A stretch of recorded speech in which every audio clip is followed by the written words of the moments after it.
नमस्कार. रयतेचा दरबारमध्ये आपणा सगळ्यांचं हार्दिक स्वागत. निरनिराळ्या सकारात्मक प्रयत्नांची माहिती आपण आपल्या ह्या कार्यक्रमातून करून घेतो, ज्याला उत्तम प्रतिसाद आम्हाला मिळत आहे. त्याबद्दल अनेक अनेक धन्यवाद. मंडळी, त्याच अनुषंगाने मागच्या भागासाठी सुद्धा आम्हाला खूप छान प्रतिसाद मिळाला. मागच्या भागामध्ये आपण छत्रपती संभाजीनगर महानगरपालिकेच्या शाळांविषयीची अधिक माहिती जाणून घेतली होती. वास्तविक पहिल्या एपिसोडमध्ये त्या शाळा आपण बघितल्या होत्या, पण त्या शाळा सुविहित आणि नीट चालण्यासाठी त्यांनी स्मार्ट गुरु हे ॲप वापरलेलं आहे.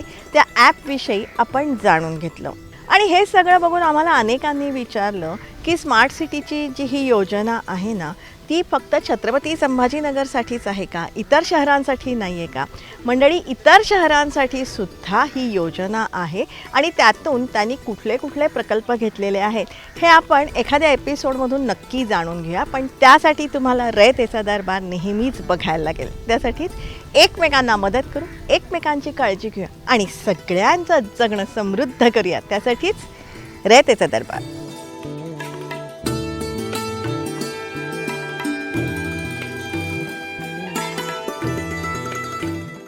रयतेचा दरबारमधला आपला आजचा विषय ही खूप छान आहे, तुम्हाला नक्की आवडेल. आपल्याला सगळ्यांना जागरूक करणारा असाच हा आपला आजचा विषय आहे आणि आपण तो सगळ्यांनी काळजीपूर्वक बघण्याची आवश्यकता आहे. जमीन व्यवहार असं जर का आम्ही म्हणलं तर आपल्या सगळ्यांची प्रतिक्रिया काय होते? अरे बापरे, हे असं का होतं?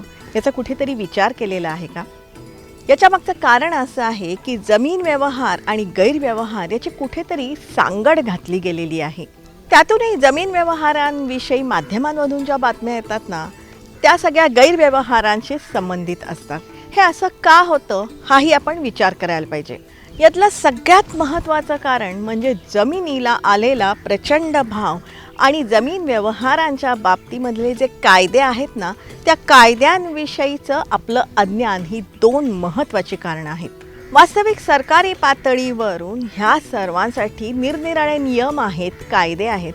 मंडळी, तुम्हाला माहिती आहे का, आपल्या राज्याच्या महसूल विभागाच्या IT कक्षाने जमीन व्यवहारांमध्ये पारदर्शीपणा यावा यासाठी संगणकीकरण केलेलं आहे आणि त्यातही मंडळी आपल्या राज्यातले सर्व 7/12 उतारे संगणकीकृत झालेले आहेत. 100% सगळे 7/12 संगणकीकृत झालेले आहेत मॅडम.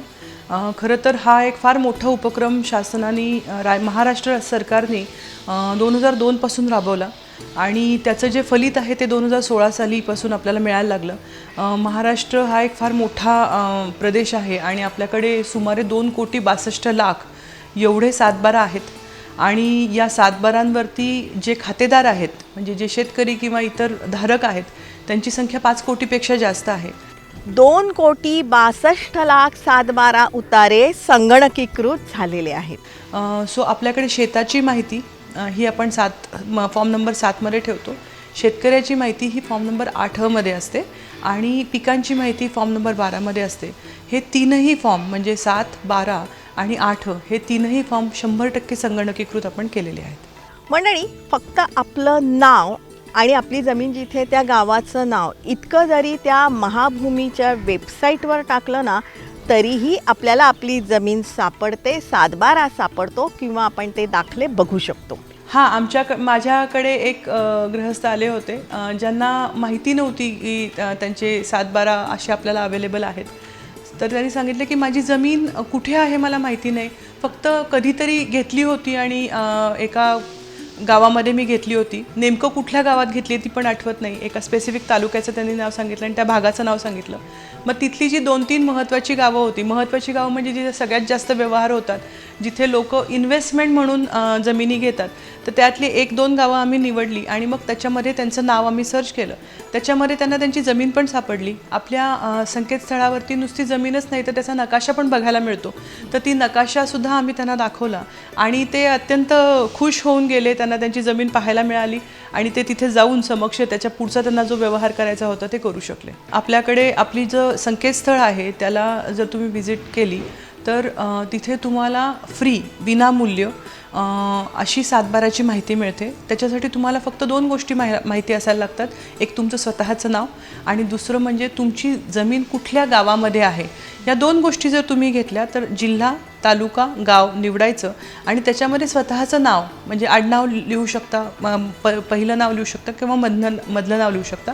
हे तुम्ही लिहिलं की तुमचं नाव जर त्या गावातल्या जमिनींवरती कुठल्याही सातबारावरती नोंदवलं असेल तर तशी यादी येते. त्याच्यामधनं तुम्ही स्वतःचं नाव सिलेक्ट करू शकता आणि मग स्वतःचा जो सातबारा आहे तो तुम्हाला पाहायला मिळू शकतो. याच्यासाठी तुम्हाला सर्वे क्रमांक माहिती असायची गरज नाही. मंडळी, तलाठ्याचं दप्तर जे असतं ना त्याच्यामध्ये शेतजमीन असेल, शेतकऱ्याची माहिती असेल, पीक माहिती असेल, असे गाव नमुना 1 ते 21 पर्यंत मेंटेन करण्यात आलेले असतात आणि हे सर्व आता संगणकीकृत झालेलं आहे. तलाठ्याचं दफ्तर म्हणजे महसूलचा प्राण. महसूल वसुली हे बेसिक काम आपलं आहे. तर ब्रिटिश काळापासून आपल्याकडे कर वसुली हा एक महत्त्वाचा मुद्दा होता ज्याच्यानी सरकारं चालायची किंवा जी काही सिस्टीम आहे ती चालवण्यासाठीचा पैसा प्राप्त व्हायचा. तर ह्याच्यासाठी महसूल यंत्रणेला प्रचंड महत्त्व तेव्हाही होतं आणि त्याच्यानंतर जसजशी कामं वाढत गेली, प्रशासकीय कामं वाढत गेली तसं महसूल यंत्रणेचं महत्त्व हे वाढतच गेलं. परंतु मूळ काम जे आहे आमचं ते महसूल वसुली आहे. तर एखाद्या गावामधील जमिनीची प्रत आणि तिथले शेतकरी यांची माहिती नोंदवून त्याच्याप्रमाणे तिथला कर वसुली करण्यासाठी 1 ते 21 एवढे फॉर्म्स गाव नमुने निर्माण करण्यात आले. खरं तर 1 ते 21 नमुन्यांमध्ये ॲक्च्युली 36-37 नमुने आहेत. कारण गाव नमुना 1, 1A, 1B, 1C असे त्याच्यामध्ये त्याचे उपटाईप्स पण आहेत. असे एकूण 36-37 नमुने आहेत की जे तलाठी स्तरावरती म्हणजे गाव स्तरावरती ठेवले जातात आणि त्या गावाची माहिती त्याच्यामध्ये नोंदवली जाते.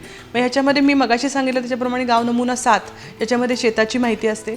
गाव नमुना 12 म्हणजे त्या शेतांवरती घेतलेल्या पिकांची हंगामनिहाय माहिती असते आणि गाव नमुना 8 म्हणजे शेतकऱ्याची खतावणी, त्या गावामध्ये असलेली शेतकऱ्याच्या जमिनींची एकत्र माहिती. हे 3 महत्त्वाचे नमुने आहेत किंवा आपले डेटाबेसेस आहेत ज्याच्यावरती बाकीच्या सगळे जे नमुने आहेत ते नोंदवह्या स्वरूपामध्ये आहेत की वनजमिनी किती आहेत, भोगवड्डा वर्ग 2च्या जमिनी किती आहेत. या सर्व माहिती ही त्या आपल्या तलाठी दफ्तरामध्ये ठेवली जाते जी फार मोठ्या प्रमाणामध्ये आवश्यक असते आणि त्याच्यावरती शासन धोरणात्मक निर्णय पण घेतं, वेगवेगळ्या बेनिफिशरी स्कीम्स पण फायनलाइज करतं. मंडळी, सातबाराचा उतारा आता हस्तलिखित स्वरूपात दिला जात नाही, तो संगणकीकृतच असतो. हस्तलिखित सातबारा हा नाहीच अस्तित्वामध्ये आणि कुठल्याही नागरिकांनी तो हस्तलिखित सातबारा कधीही घेऊ नये. सातबारा हा 100% संगणकीकृत टाईप्ड स्वरूपामध्ये आहे. त्याच्यामुळे हाताने लिहिलेला जर सातबारा तुम्हाला यावर्षीचा कोणी दिला, इनफॅक्ट 2019 पासूनचा कधीचाही दिला तर तो तुम्ही स्वीकारू नये, कारण हस्तलिखित सातबारा हे 100% रद्दबातल केलेले आहेत शासनाने. मंडळी, ई हक्क प्रणालीद्वारे आपण नेमके कुठले कुठले व्यवहार करू शकतो तेही समजून घ्या. गावामध्ये जे शेत असतं त्या शेताच्या संदर्भामध्ये, मालकीच्या संदर्भामध्ये त्याच्या धारकांमध्ये मोठ्या प्रमाणात बदल होत असतात. वारसाच्या नोंदी होत असतात, जमिनीची खरेदी विक्री होत असते. तर किंवा बोझे कर्ज तुम्ही घेत असता तर ह्या सगळ्या गोष्टी सातबारावरती नोंदवण्याची प्रक्रिया म्हणजे त्याच्यामध्ये बदल करणं, त्याला आपण सरकारी भाषेमध्ये फेरफार करणं असं म्हणतो. तर आपण एक ई फेरफार नावाची प्रणाली अस्तित्वात आणलेली आहे आणि या प्रणालीचा वापर करून आपण 100% ऑनलाईन फेरफार आता घेतो आहोत. तर हे ऑनलाईन फेरफार आता 2 प्रकारे होतात. एक तर तुम्ही जर खरेदी विक्री केली तर आमची जी आयसरिता प्रणाली आहे दुय्यम निबंधकांकडे लागू केलेली, जिथे संगणकाच्या माध्यमातून तुम्ही दस्त नोंदणी करता, तर ते जे नोंदवलेले दस्त आहेत ते आम्ही ऑटोमॅटिकली आमच्याकडे घेतो आणि त्याच्यातून फेरफार निर्माण करतो. ही पहिली ऑटो ट्रिगर सिस्टीम आहे. याशिवाय वारस नोंदी, कर्जाचे बोझे चढवणे, उतरवणे किंवा मैताचे नाव कमी करणे या सगळ्या गोष्टींसाठी सुद्धा लोकांना तलाठ्याकडे जावं लागतं आणि त्यांच्याकडे अर्ज करावे लागतात. ही तलाठ्याकडे जाण्याची जी त्यांची कंपल्शन आहे ते काढून टाकण्यासाठी म्हणून आपण एक संवादाचं व्यासपीठ निर्माण केलं आहे, जिथे तलाठी हा डायरेक्टली जनतेशी या व्यासपीठावरून ई हक्क प्रणालीमधून बोलू शकेल. कोणत्याही माणसाला जर कुठलाही असा फेरफार करायचा आहे, वारस नोंदीचा, मैताचे नाव कमी करणे किंवा कर्जाचा बोजा चढवणे कमी करणे, तर तो या प्रणालीवरती जाऊन या ई हक्क व्यासपीठावरती जाऊन स्वतःचा अर्ज नोंदवू शकतो. तो अर्ज तलाठ्यापर्यंत जातो, त्याची तुम्हाला SMS द्वारे पोहोच मिळते.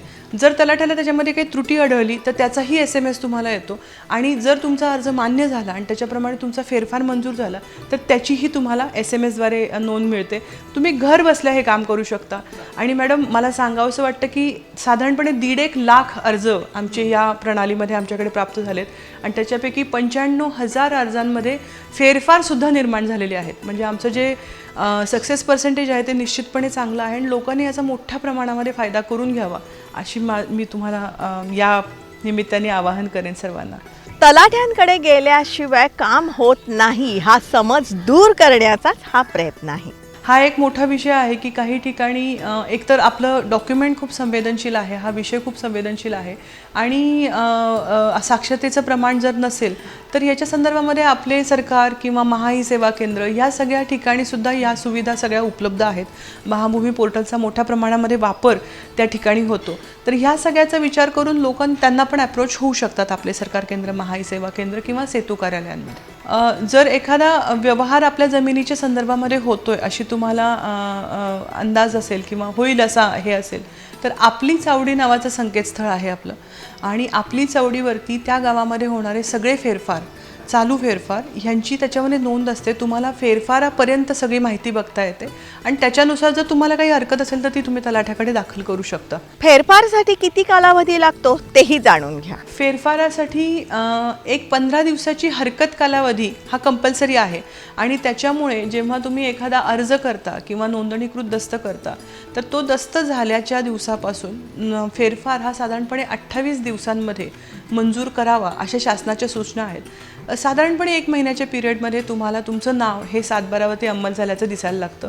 जर हरकत आली किंवा ह्याला आम्ही विवादग्रस्त नोंदी म्हणतो की ज्याच्यामध्ये कुठली तरी हरकत आली तर हरकत ही क्वासी ज्युडिशियल कामकाज आहे, अर्धन्यायिक कामकाज आहे आणि त्याच्यामध्ये संबंधितांना नोटिसेस काढणं, त्यांचं म्हणणं ऐकून घेणं, त्याच्याप्रमाणे न्यायनिर्णय देणं या गोष्टीसाठी आपण साधारणपणे 365 दिवस म्हणजे 1 वर्षाचा कालावधी समजतो. शासनाने अशा सूचना दिलेल्या आहेत की 3 ते 4 महिन्यामध्ये हे काम संपवावं, परंतु कायद्याने 1 वर्षापर्यंत तरी हे काम निश्चितपणे संपलं पाहिजे. विवादग्रस्त नोंदींची संख्या देखील आपली कमी आहे. खूप मोठ्या प्रमाणामध्ये विवादग्रस्त नोंदी नाही आहेत. सगळ्यात जास्त नोंदी आपल्या ह्या अनडिस्प्युटेड किंवा अविवादग्रस्त स्वरूपातच आहेत. मंडळी, आता दस्त नोंदणीसाठी आधार कार्डद्वारे ओळख पटवली जाते, जे खूप फायदेशीर ठरत आहे. दस्त नोंदणी करताना दस्त नोंदणी करणाऱ्या लोकांची ओळख पटवणं हा एक फार महत्त्वाचा मुद्दा असतो. जेव्हा दस्त नोंदणी होत असते तेव्हा समोरच्या व्यक्तीनं जर सांगितलं त्याचं नाव XYZ आहे तर या व्यक्तीचा XYZच आहे किंवा नाही ह्याची जोपर्यंत खात्री केली जात नाही तोपर्यंत तुम्ही त्या माणसाला तो दस्त नोंदणी करू न देणं अपेक्षित आहे. याच्यापूर्वी ओळख पटविणारे अशी एक कन्सेप्ट होती, परंतु आता आपल्याकडे आधार मोठ्या प्रमाणामध्ये आधार सगळ्यांना मिळालेले आहेत आणि आधार हा एक महत्त्वाचा ओळखीचा पुरावा म्हणून वापरला जातो. तर आता दस्त नोंदणी प्रक्रियेमध्ये जी आधार कागदपत्र घेतली जातात आणि ती कागदपत्रांनुसार आधार UIDAIला ही माहिती पाठवली जाते आणि त्यांच्याकडून हे व्हेरीफाय केलं जातं की समोरची व्यक्तीचा जो फोटो आहे तीच व्यक्ती आणि त्याच नावाची ही व्यक्ती आहे. त्याच्यामुळे ओळख पटवण्याची जी काही प्रक्रिया आहे त्याच्यामध्ये आधारचा वापर सध्या दस्त नोंदणीमध्ये करण्यात येतो. मंडळी, जमीन व्यवहारांमधली फसवणूक टाळण्यासाठी शासनातर्फे आता निरनिराळे पारदर्शी उपाय योजण्यात येत आहेत. संगणकीकृत प्रक्रियेमुळे या गैरव्यवहारांना कुठेतरी आळा बसतो आहे. पूर्वीचे जीर्ण शीर्ण कागद आता निकाली निघालेले आहेत आणि हे जे संगणकीकृत कागद आहेत ना, याच्यावरच्या नोंदी असतील, शेरे असतील, हे आपण पूर्णपणे वाचू शकतो आणि त्या बाबतीत कुठे आपल्या मनात शंका असेल ना तर त्याच्याविषयीही आपण माहिती घेऊ शकतो. त्यावर यंत्रणेकडून जी प्रक्रिया असते ना ती विशिष्ट कालमर्यादेमध्ये असते. ती त्या कालमर्यादेमध्ये झाली नाही ना तरीही आपण त्याविरुद्ध दाद मागू शकतो. आणि त्यासाठी ही जी वेबसाईट आहे ना ती पण लक्षात ठेवायला पाहिजे. www.mahabhumi.gov.in ही वेबसाईट आपण वापरू शकतो. संगणकीकरण झाल्यानंतर आपल्याकडे मोठ्या प्रमाणामध्ये फरक पडलेला आहे. सगळ्यात मोठा फायदा हा झालेला आहे की तलाठ्याकडे नेमकं काय कामकाज चालू आहे याची जी काहीच कल्पना वरिष्ठ अधिकाऱ्यांना असायची नाही जोपर्यंत दफ्तर तपासणी होत नव्हती तोपर्यंत. ती माहिती आता 100% विभागीय आयुक्त स्तर, महसूल मंत्री महोदय यांच्यापर्यंत सगळ्यांना एका क्लिकवरती मिळू शकते. आणि जे तलाठ्यांकडे दिरंगाई होत होती त्याचं प्रमाण खूप कमी झालेलं आहे. आता अतिशय ट्रान्सपरंटली, पारदर्शकपणे सध्या काम चालू आहे. आपले तलाठी मित्र पण खूप चांगलं याच्यामध्ये सहभाग त्यांनी दिलेला आहे. तलाठी मंडळाधिकारी यांच्या स्तरावरती पेंडन्सी खूप कमी झालेली आहे. एखादं कामकाज ठराविक वेळेमध्ये करू शकणं ही एक फार मोठी गोष्ट आहे. आणि आज आपल्याकडे 2 कोटीपेक्षा जास्त फेरफार आपण केलेले आहेत आणि हे सगळे आपण तो जो ठराविक कालावधी आहे 28 दिवसाचा याच्यामध्ये पूर्ण केलेला आहे. सो ही निश्चितच अभिमानास्पद गोष्ट आहे आणि याच्यामध्ये तंत्रज्ञानाचा आपण खूप चांगला वापर करू शकलेलो आहोत. मंडळी, हल्ली जमीन खरेदी विक्रीचे व्यवहार फार मोठ्या प्रमाणामध्ये वाढलेले आहेत. त्यातूनही जमीन खरेदी करत असताना आपण काय खबरदारी घ्यावी म्हणजे ही अगदी प्राथमिक स्वरूपाची आहे, ती जाणून घ्या. जाणकाराकडून माहिती घेणं हे फार आवश्यक असतं. पण तुम्ही स्वतःचा 7/12 सुद्धा वाचू शकता. 7/12 जेव्हा तुम्हाला एखादा विकत घ्यायचा आहे तर पहिल्यांदा तुम्ही जो डॉक्युमेंट तुम्हाला दाखवला जातो तो 7/12च आहे का हे पहिल्यांदा तुम्ही बघू शकता. तिथे गाव नमुना नंबर 7 आणि खालती गाव नमुना नंबर 12 अशा 2 गोष्टी लिहिलेल्या असतात. काही ठिकाणी गाव नमुना 8 दाखवून ही जमिनीची माहिती असं केलं जातं तर ते पण तुम्हाला व्हेरीफाय करता येईल. गाव नमुना 7 वरती भोगवटदार किंवा धारणाधिकार नावाचा एक महत्त्वाचा शब्द असतो. तर भोगवटदार वर्ग 1च्या जमिनी ज्या आहेत त्या कुठल्याही अटीशिवाय तुम्हाला खरेदी विक्री करता येते जर त्या जमिनी आदिवासीच्या नसतील तर. भोगवटदार वर्ग 1 आहे आणि आदिवासीची जमीन नाही असं असेल तर तुम्ही त्या बिनदिक्कतपणे त्या जमिनींचे व्यवहार करू शकता. परंतु मला निश्चितपणे हेही सांगायचं आहे की त्याच्यामध्ये अजूनही खूप साऱ्या निटिग्रिटीज आहेत. जसं त्याच्यावरती बोजा चढवला आहे का, कुठल्याही बँकेचं लोन आहे का, किंवा कुठल्या तरी ज्या व्यक्तीकडून तुम्ही जमीन विकत घेताय तो सामायिक धारक आहे का, म्हणजे एकाच्या सोबत अजून 2 माणसं त्याच्यामध्ये आहेत का, त्यांची सहमती आहे का ह्या व्यवहाराला, जे क्षेत्र तुम्हाला देऊ केलेलं आहे तेवढं क्षेत्र त्या व्यक्तीच्या नावाच्या समोर दाखवलेलं आहे का, ह्या सगळ्या बाबी बघणं हे खूप महत्त्वाचं आहे. जर तुम्ही एकदा 7/12 व्यवस्थित पद्धतीने वाचू शकले तर तुम्हाला स्वतःला सुद्धा ह्याची चांगली माहिती होऊ शकते. आणि त्याच्यामुळे व्यवहार करण्याच्या पूर्वी तुमच्या समोर जे 7/12 डॉक्युमेंट आहे ते अत्यंत संवेदनशील महत्त्वाचं डॉक्युमेंट आहे. त्याच्यामुळे त्याची पूर्ण छाननी करून मगच तुम्ही व्यवहाराला पुढे सुरुवात करावी. त्या जमिनीवरती कुठलंही आरक्षण नाही आहे ना हे तपासा. त्यासाठी जाणकारांची मदत घ्या. बरेचदा एकच जमीन अनेकांना विकली जाते. त्यावरही आता उपाययोजना करण्यात येत आहेत. आता आपण संगणकीकरण केलेलं आहे त्याच्यामुळे एखाद्या व्यक्तीची 5 हेक्टर जमीन आहे आणि त्यांनी समजा त्यातली 1 हेक्टर जमीन विकली तर ती जमिनीची विक्री जी होती ती दस्त नोंदणी प्रक्रियेद्वारेच होते. जेव्हा तुम्ही दस्त नोंदणीला जाता तेव्हा ती 5 हेक्टर क्षेत्र त्याला पूर्ण दाखवलं जातं. त्याच्यापैकी तो 1 हेक्टर क्षेत्र विकतोय तर ते 1 हेक्टर क्षेत्र जेव्हा तो विकतो, जेव्हा तो दस्त नोंदणीकृत होतो आणि त्याच्यानंतर तो पुन्हा जेव्हा हा दस्त नोंदवायला जातो तेव्हा समजा त्यांना त्याच्यानंतर दुसऱ्या व्यक्तीला 5च्या 5 हेक्टर जमीन विकायला निघाला परंतु त्याच्याकडे ती नाहीच आहे तर ही संगणकाच्या माध्यमातून आता ओळखली जाते. आणि जेव्हा तो नोंदणी करायला जातो तेव्हा त्याला सांगण्यात येतं की बाबा तुझ्याकडे आता 4च हेक्टर जमीन आहे, तू 5 हेक्टर जमिनीचा व्यवहार करू शकत नाही. त्याच्यामुळे याच्यापूर्वी जे मोठ्या प्रमाणामध्ये चुकीचे व्यवहार एकच जमिनी 2-2, 3-3 लोकांना विकली जायची तर ही न होण्यासाठीची जी संगणकीकृत प्रणाली आम्ही निर्माण केलेली आहे जी आयसरिताबरोबर इंटिग्रेटेड आहे त्याचा वापर लोकांनी करावा. आणि दस्त नोंदणी केल्याशिवाय जमिनीची खरेदी विक्री करू नये. कारण कित्येक व्यवहार हे स्टॅम्प पेपरवरती म्हणजे शासनाच्या समोर न येता आपसामध्ये व्यवहार होतात, पैसे दिले जातात आणि मग नंतर कळतं की अरे मी तर पैसे देऊन बसलो पण माझ्या अगोदर 10 लोकांना यांनी ही जमीन विकलेली आहे. तर हे न होण्यासाठी दस्त नोंदणी प्रक्रिया करणं ही खूप महत्त्वाची गोष्ट आहे कारण त्याच्यामध्ये आम्ही या सगळ्या सेवा इंटिग्रेट केलेल्या आहेत. मंडळी, ह्या प्रणालीद्वारे 5 कोटींपेक्षा जास्त 7/12 उतारे डाउनलोड करण्यात आलेले आहेत जे खरंच खूप कौतुकास्पद आहे. हां, सो आपली www.mahabhumi.gov.in नावाची वेबसाईट आहे. याच्यावरती मोठ्या प्रमाणामध्ये सुविधा आपण उपलब्ध करून दिलेल्या आहेत. कुतूहल म्हणून एखाद्या व्यक्तीने जरी सगळ्या सेवा एकदा चेक करून घेतल्या, त्यातल्या मोस्ट ऑफ द सेवा आपल्या फ्री ऑफ चार्ज आहेत आणि काही सेवा डेफिनेटली पेड आहेत, जिथे आपल्याला डिजिटली साईन्ड सातबारा घ्यायचा आहे किंवा फेरफार घ्यायचा आहे तर त्या पेड आहेत, परंतु बाकीच्या सेवा फ्री आहेत. याच्यामध्ये आपण तुम्ही म्हटलं त्याप्रमाणे फेरफाराची सद्यस्थिती काय आहे, की माझा फेरफार घेतला, मी पाठवला, दस्त नोंदणी झाली, मला दिसतोय दस्त क्रमांक, परंतु त्याचा फेरफाराचं काय सद्यस्थिती आहे ती तुम्ही पाहू शकता. त्याच्यानंतर जर तुम्हाला कुठल्याही प्रकारची शहरी भागामधली जी जमीन आहे तिचा सातबारा आहे, परंतु आता त्याचा सिटी सर्वे नंबर काय झाला आहे हे जर तुम्हाला पाहिजे असेल तर ती माहितीसुद्धा तुम्हाला या संकेतस्थळावरती उपलब्ध होते. अशा आपण भरपूर त्याच्यामध्ये सुविधा दिल्यात, ह्या नक्कीच एक्सप्लोअर करण्याजोग्या आहेत. जमिनींबाबतचे हे सगळे व्यवहार सुविहित आणि सुरळीत होण्यासाठी ही जी माहिती आहे, हे जे वेगवेगळे कायदे आहेत किंवा हे जे वेगवेगळे उपाय आहेत ना, याविषयीची संपूर्ण माहिती घ्या असं कळकळीचं आवाहन सरिता नरके मॅडमनी केलं आहे. महसूल खात्याने फार मोठा कायापालट केलेला आहे. एक फार महत्त्वाचं डॉक्युमेंट आहे जमिनीच्या संदर्भामध्ये जे कागदपत्र आहेत ते, आणि ते एकतर अतिशय सहजरित्या उपलब्ध होण्यासाठी आम्ही खूप मोठं काम केलं आहे. सगळ्या तलाठी आणि मंडळाधिकाऱ्यांनी खूप मोठं काम केलं आहे, कारण संगणकीकरण करणं म्हणजे त्याच्यामध्ये डेटा एंट्री ही फार मोठी गोष्ट होती आणि याच्यामध्ये रात्रंदिवस काम करून जो डेटाबेस आम्ही तयार केलेला आहे त्या डेटाबेसचा आज फार मोठ्या प्रमाणामध्ये वापर होतो आहे, तर तो सामान्यांनी पण करावा. ही महाभूमीची वेबसाईट आहे www.mahabhumi.gov.in, या वेबसाईटवरती एकदा जाऊन पाहावं की नेमकं आपल्याला काय काय माहिती अवेलेबल आहे.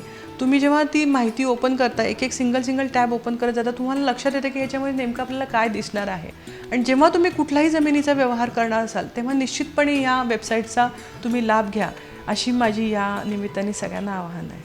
बघा मंडळी, आपले हे सगळे व्यवहार सरळ आणि सहज होण्यासाठी शासकीय यंत्रणा निरनिराळे उपाय योजत असते. त्याविषयीची माहिती आपण जरूर करून घ्यायला पाहिजे. 100% संगणकीकृत करतोय आपण हे, आणि ह्याचा आणखीन एक मोठा फायदा आगामी थोड्याच दिवसांमध्ये राज्याला मिळणार आहे. तो म्हणजे जे आपले नागरिक आहेत ज्यांचं सातबारावरती नाव आहे, तर त्यांना कित्येकदा महसुलाची वसुलीची पावती आवश्यक असते. तर त्याच्यासाठी आपण ई चावडी नावाचा प्रकल्प राबवतोय, ज्याच्यामध्ये हे सगळं जे 100% संगणकीकृत दफ्तर आहे ते दफ्तरामध्ये महसुलाची दरवर्षीची मागणी निश्चिती ही ऑटोमॅटिकली होईल आणि त्याच्याप्रमाणे लोकांना स्वतः ऑनलाईन जाऊन आपला महसुलाचा भरणा करता येईल आणि त्याची पावती त्यांना उपलब्ध होईल. हां, सो आपली www.mahabhumi.gov.in नावाची वेबसाईट आहे. याच्यावरती मोठ्या प्रमाणामध्ये सुविधा आपण उपलब्ध करून दिलेल्या आहेत. शासनाची मदत घ्यायला पाहिजे, जेणेकरून अशा गैरव्यवहारांना नक्कीच चाप बसू शकतो. अर्थात जमीन व्यवहारांच्या बाबतीत त्यासाठी ही वेबसाईट आपण नक्की लक्षात ठेवायला पाहिजे. परत एकदा सांगते, www.mahabhumi.gov.in या वेबसाईटची मदत घ्या आणि सहज सुलभ व्यवहार करा. त्याच अनुषंगाने आपला आजचा विषय तुम्हाला कसा वाटला हे तुम्ही जरूर आम्हाला कळवा. संपर्कासाठी आमचा पत्ता आहे रयतेचादरबार@gmail.com. जरूर आमच्याशी संपर्क साधा. तुमच्याकडे काही माहिती असेल, सूचना असतील, प्रश्न असतील ते तुम्ही आमच्यापर्यंत नक्कीच पोचवा. रयतेचे दरबारमधले हे जे सगळे एपिसोड आहेत ना, हे तुम्ही वारंवार बघू शकता आमच्या यूट्यूब चॅनलवरून. जनता दरबार, रयतेचा दरबार या दोन्ही नावाने आमचे यूट्यूब चॅनल आहे, जे तुम्ही सबस्क्राईब करण्याची गरज आहे. रयतेचा दरबार आम्ही प्रसारित करत असतो दर सोमवारी रात्री 9 वाजता सह्याद्री वाहिनीवरून. सोमवारचाच हा एपिसोड आम्ही पुन्हा प्रसारित करत असतो दर शनिवारी सकाळी 8 वाजता सह्याद्री वाहिनीवरून. सोमवार रात्री 9, शनिवार सकाळ 8 हे जे दोन्ही एपिसोड आहेत ना, हे तुम्ही लाईव्ह बघू शकता सह्याद्री वाहिनीच्या फेसबुक पेजवरून. जरूर बघत राहा, कारण आम्ही ही जी माहिती तुम्हाला सांगत आहोत ना, या माहितीच्या उपयोगामुळे अनेकांचे लाभ होत आहेत किंवा होऊ शकतात. हा मात्र ही माहिती जास्तीत जास्त लोकांपर्यंत आपण सगळ्यांनी पोचवायला पाहिजे. त्यासाठी रयतेचा दरबार आपण मोठ्या प्रमाणामध्ये बघायला पाहिजे. लक्षात ठेवा, चांगल्यातून नेहमी चांगलंच घडतं ही उक्ती सार्थ ठरवणारा आपल्या सगळ्यांचा हा कार्यक्रम रयतेचा दरबार. त्यासाठी एकमेकांना मदत करू, एकमेकांची काळजी घेऊया आणि सगळ्यांचं जगणं समृद्ध करूया. त्यासाठीच रयतेचा दरबार.